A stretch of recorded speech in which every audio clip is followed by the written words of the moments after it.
আমি আর তুমি বলো ওদিন যে আমি রাতে 1টা পর্যন্ত না খাই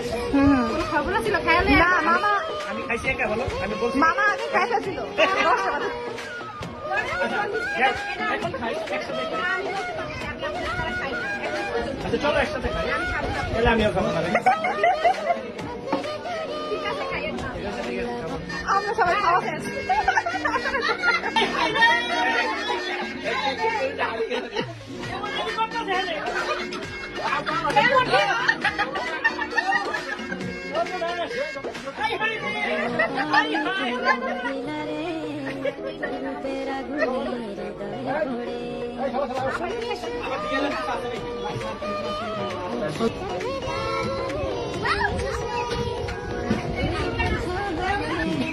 চিন্তা বুঝতে পারতো না কি